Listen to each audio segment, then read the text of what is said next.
Hi there. My name is Janet Stobie, and I'm here to introduce you to my latest novel, To Begin Again. Why did I write this novel? Well, the readers of Fireweed, the first novel in the Catalpa Creek series, asked for more. They are enthusiastic fans of Steve and Renee Grenville, the main characters. These readers had walked with the Grenvilles as they struggled to make sense of Serena's death. And they wanted to know, does Steve fall in love with Leanne and get married again? Or is she just a friend who carries him through the first stages of grief? And will Renee find peace with her mother's death? And what does life hold for their little two-person family? And of course, what role does faith have in their living? Before I started writing To Begin Again, I had been researching the life of my grandmother, Maggie Sinclair, a British child immigrant.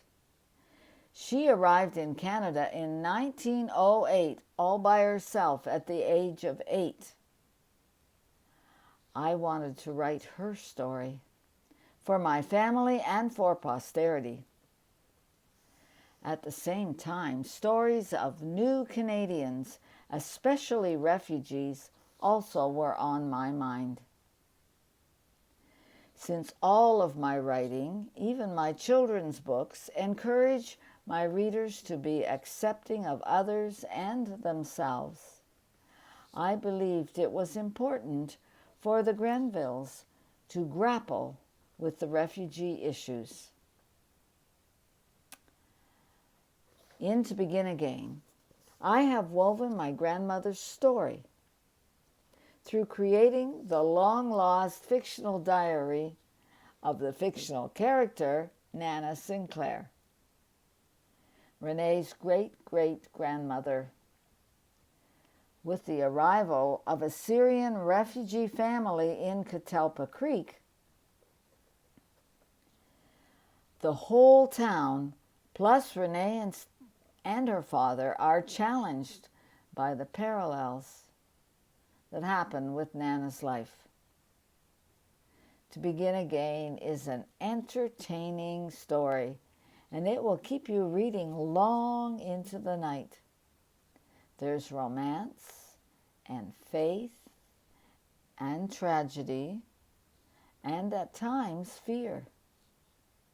But this book will nudge you to consider how your value system and your faith affects your response to events and people and relationships today. Whether you're 15 or 50 or even approaching 100, To Begin Again will give you lots to think about and discuss with your friends.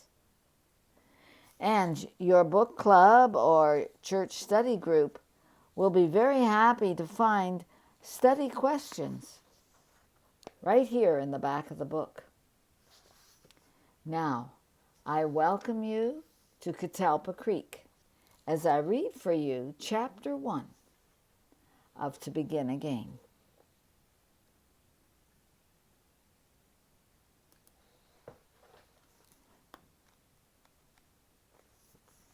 So this book is written in the voices of both Steve and his daughter Renee, and Renee is 17 at this point.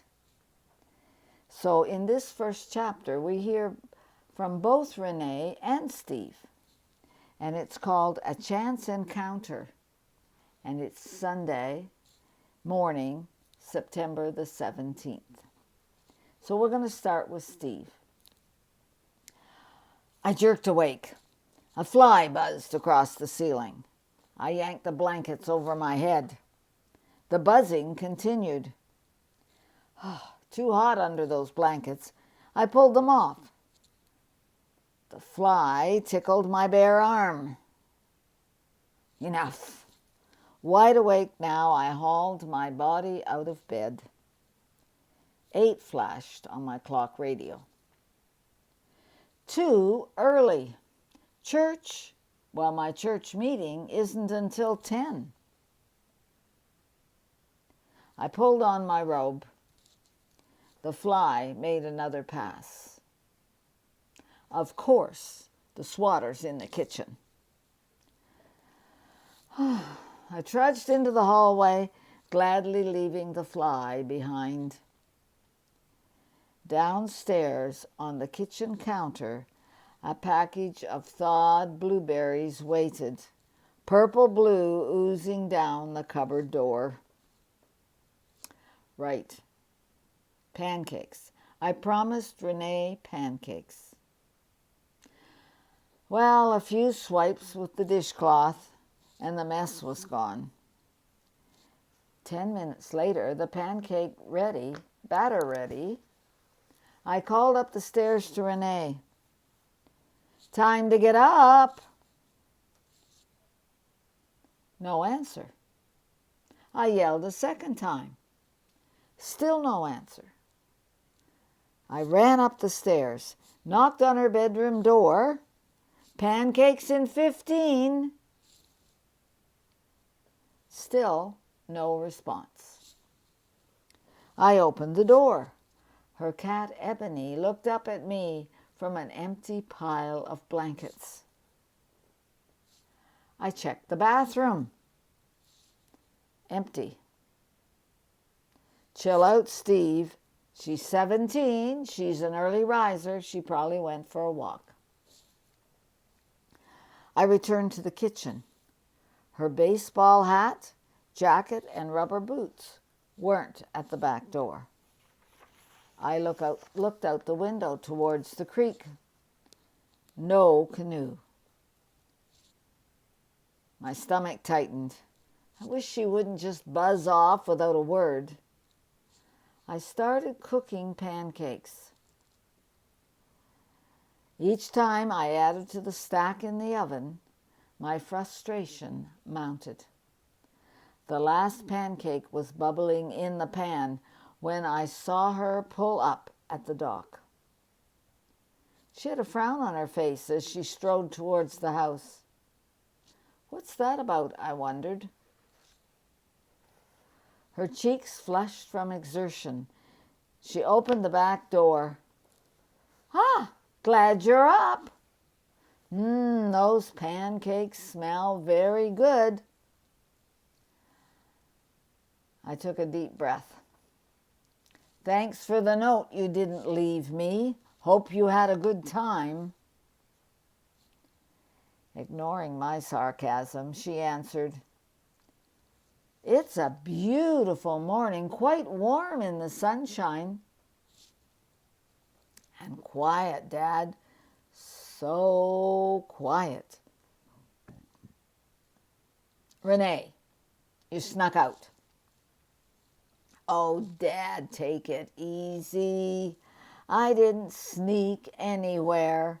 I just went for a morning paddle on the creek. Don't tell me to take it easy. I'm 17, Dad. I can leave the house without your permission. That's not the point. What if the canoe capsized or something?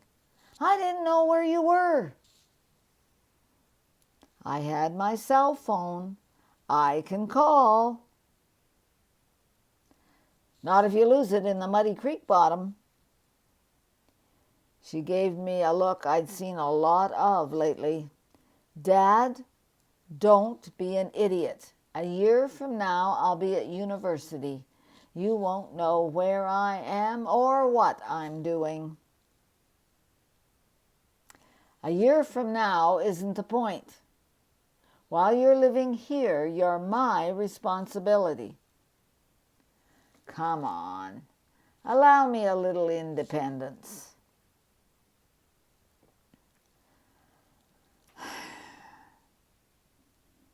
Renee, you need to learn to be considerate of others. You could have left a note. Okay, I didn't. Don't make such a big deal. I will next time. The smell of burning pancake assaulted my nose. I said and moved the griddle over as I flipped off the burner switch. When I turned back to Renee, her nose was crinkled up in distaste too. But she smiled. I love you, Dad. My anger wilted. Love you too, hon. She reached out for a hug. As I held her close, I thought, can't see over your head anymore. You're no longer my little girl. You're right, next year you'll be gone, and this house will be so empty. Put that stinky pancake in the garbage. Let's eat the rest. I'm hungry, she said as she pulled away. We settled at the kitchen island, pancakes swimming in maple syrup. Within minutes, we had cleared the whole stack. Renee pushed back her stool. Thanks, Dad. That was good. I got some fantastic pictures this morning. Want to see them? She picked up her camera and pulled out the SD card and laid it on the counter. Just a minute. I'll go get my computer. The pictures will be so much better on the bigger screen. With a flip of her long black ponytail, she was gone. I buried my lingering frustration in wiping off the dishes and putting them in the dishwasher. In just a few minutes, Renee was back, her computer set up. Beautiful, I said, as a picture of the mist rising off the creek appeared in front of me. Look there in the middle. You can see Mama Duck and the babies. They just appear through the mist. It's magical. Great picture. Look at this video, Dad. I took this of our frequent shoreline visitor, Corny Crane. When I spotted him this morning, he was standing like a one-legged statue, just staring at the water. As soon as I turned on the video, his neck snaked out and he grabbed a fish. I'll break this video into frames. I'm sure there'll be some spectacular pictures. Her excitement reminded me of Serena's enthusiasm and joy that always seemed to be with her. You're already a gifted photographer, Renee. Someday you'll be famous. Or not, she said. This may just be a hobby, Dad. I'm not sure what I want to do. I like to write. I love history. Maybe I'll be an archaeologist. All I know is that I don't want to work with numbers. Sorry. That's okay. You don't have to be an accountant like me. You're not me, and that's good. You'll figure it out. Will I, Dad? Sometimes I wonder. Take your time. You've got your whole life ahead of you. I glanced at the clock. We best get ready for church. I have a meeting before the service. She left to shower. I stood at the window, staring out at the creek. Why did I have such a huge reaction when Renee wasn't home this morning?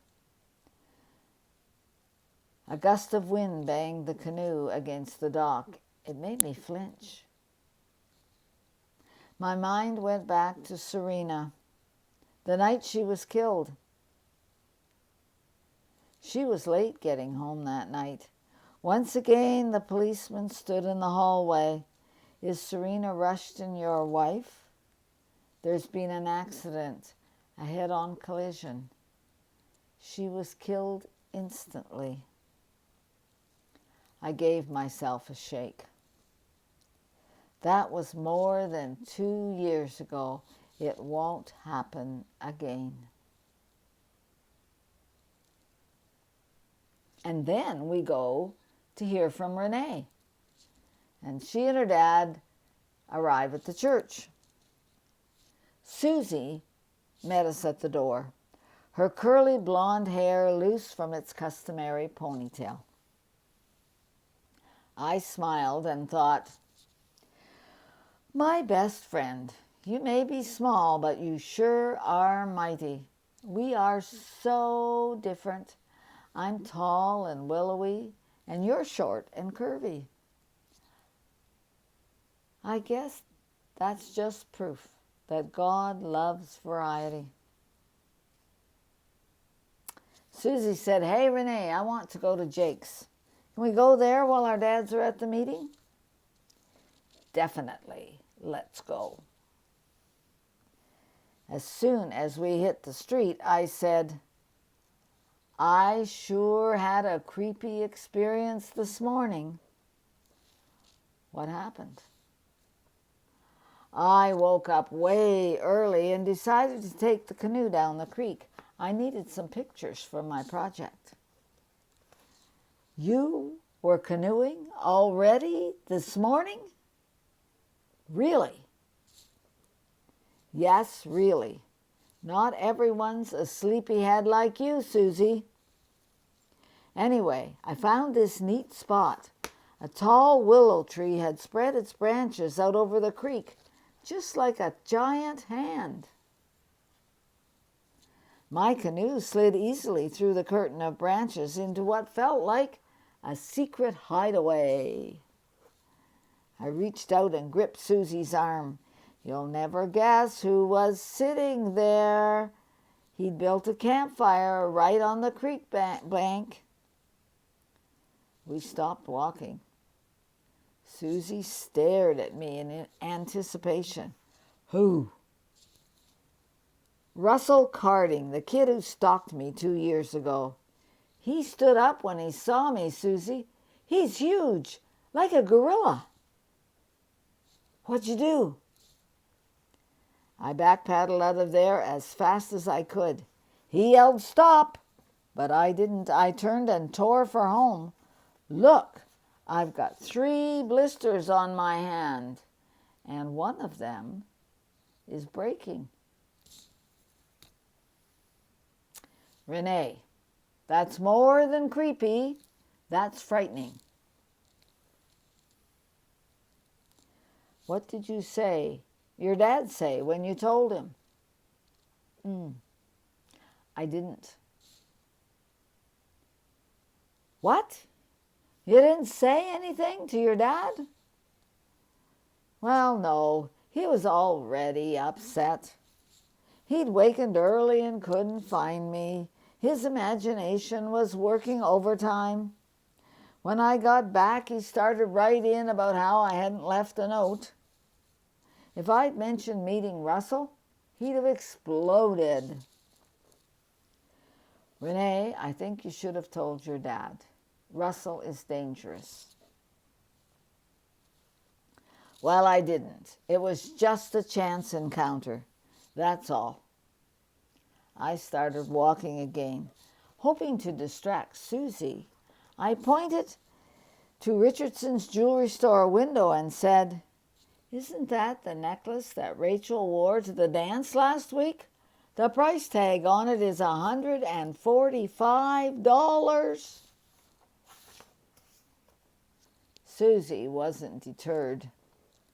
Renee, I'm worried about Russell Carding. What's he doing in Catalpa Creek anyway? I thought he moved away once his probation was served. I don't know, and I don't care.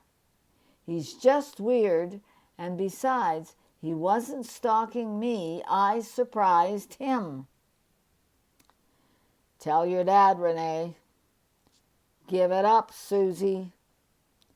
Let's not ruin our whole time talking about Russell. I looked across the street. There's Harar. Hey, Harar, We're going to Jake's for coffee. Want to join us? Gosh, she's gorgeous, Susie said as he loped across the street. Yes, I know, and tall like Dad, and so sweet. He's a good friend. Friend? Susie reacted. Gerard joined us, and I didn't have time to respond. Hey there, you two, how's it going? He asked. His cheeks dimpled with his huge smile. Hey yourself, what's up this morning? I asked. Just out and about. Why aren't you two at church? Not until 11. Our dads had a meeting first. Susie said. We skipped out. Perfect, he answered. At Jake's, Gerard opened the door and waved us through. I looked up into his eyes as he walked past. Do you have plans for this afternoon? I got some neat pictures this morning. You might like to use one for inspiration. He let the door swing shut behind him, his smile fading. Sorry, Renee. I'm loaded with homework. His gaze shifted to the ceiling. Could you put them on a flash drive? Disappointed, I answered, sure. And I thought, what's with him? Before I could say anything more, Susie said, some of our crowd's over in the corner. Let's join them. So that's the beginning, the start of the story, the second installment of Steve and Renee. And I am so glad you came to listen. Thanks so much. Thanks so much for listening. I hope you've enjoyed this taste of To Begin Again.